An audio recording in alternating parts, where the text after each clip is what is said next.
अस्सलाम वालेकुम, most welcome. कैसे हैं आप सब? उम्मीद करती हूँ आप सब खैर से होंगे। तो व्यूवर्स, आज हम बनाने जा रहे हैं वेजिटेबल राइस की रेसिपी। उम्मीद करती हूँ आपको पसंद आएगी। तो आइए वीडियो स्टार्ट करते हैं। बिस्मिल्लाहिर्रहमानिर्रहीम। सबसे पहले मैंने पैन में हाफ़ कप ऑयल लिया है। ऑयल को हमने गर्म कर लेना है। उसमें मैंने एक अदद प्याज दरमियाने साइज़ की वो डाले। इसको हमने करना है फ्राई। हल्का सा ब्राउन होने पे हमने इसमें ऐड करना है अदरक लहसुन का पेस्ट 1 चम्मच। पेस्ट को हमने 1 से 2 मिनट तक फ्राई करना है, जब तक इसकी स्मेल ख़त्म ना हो जाए। अब मैंने इसमें 4 से 5 सब्ज़ मिर्ची छोटी ली थी, वो ऐड कर दी हैं। एक अदर टमाटर मैंने साइज़ का कटिंग कर लिया था, वो ऐड कर दिया है। इन सबको हमने फ्राई करना है। साथ इसमें हम मसाला जात ऐड करेंगे। हाफ़ चम्मच मैंने ज़ीरा लिया है साबुत, वो ऐड कर दिया है। 1.5 चम्मच मैंने नमक का लिया है। नमक हस्बे ज़रूरत आप कम ज़्यादा कर सकते हैं। हाफ़ चम्मच मैंने काली मिर्च पाउडर लिया है। 1 चम्मच खुशक धनिया पाउडर लिया है। ये सब मसाला जात हमने डाल दिए हैं। इसके बाद हमने इनको फ्राई करना है। हल्का सा पानी डाल के हम इनको मज़ीद फ्राई कर लेंगे। 5 से 6 मिनट हो चुके हैं। मसाला जात हमारे फ्राई हो चुके हैं। अब हम इसमें वेजिटेबल्स ऐड कर देंगे।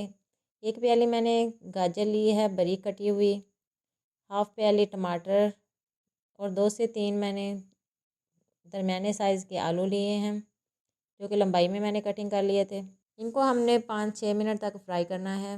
वेजिटेबल तो हमारी फ्राई हो चुकी हैं। अब हम इसमें ऐड करेंगे पानी, जो कि चावल हमने 1 गिलास लिए हैं, तो इस हिसाब से हम 2 गिलास पानी के ऐड कर देंगे। चावलों को भिगो के रखा हुआ था तकरीबन आधा घंटा पहले। अगर आपके चावल नए हैं तो आप कम टाइम भिगो सकते हैं, 10-15 मिनट के लिए काफ़ी रहेंगे। चावलों के पानी का बॉयल आ चुका है। अब हम इसमें चावल ऐड कर देंगे और अच्छे से हिला के हम इसको दरमियानी आंच पे पका लेंगे। ढक्कन हमने ऊपर नहीं रखना, इससे चावल क्या होता है कि चावल टूट जाते हैं, इसलिए हमने ओपनली पकाने हैं। आप देख सकते हैं पानी काफ़ी हद तक खुश्क हो चुका है। अब हमने आंच लो टू मीडियम कर देनी है और बाकी पानी भी खुश्क कर लेना है। तो पानी खुश्क हो चुका है। अब हम इसको दम पे लगा देंगे। दम अगर आप चाहें तो आप रुमाल रख के भी दम लगा सकते हैं। अगर आप चाहें तो आप शीशे का जो ढक्कन होता है उसमें सुराख की जगह टूथपिक लगा दें, तब भी वही काम करेगा। तो अल्हम्दुलिल्लाह चावल हमारे बनके तैयार हो चुके हैं। 5-10 मिनट के बाद हमने इसका दम उतार लिया था। तो आप देख सकते हैं कितने ज़बरदस्त चावल और खिले खिले बन के तैयार हुए हैं।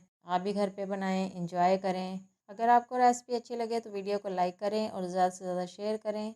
मिलते हैं नेक्स्ट वीडियो में एक नई रेसिपी के साथ। तब तक के लिए इजाज़त दीजिए। अल्लाह हाफिज़।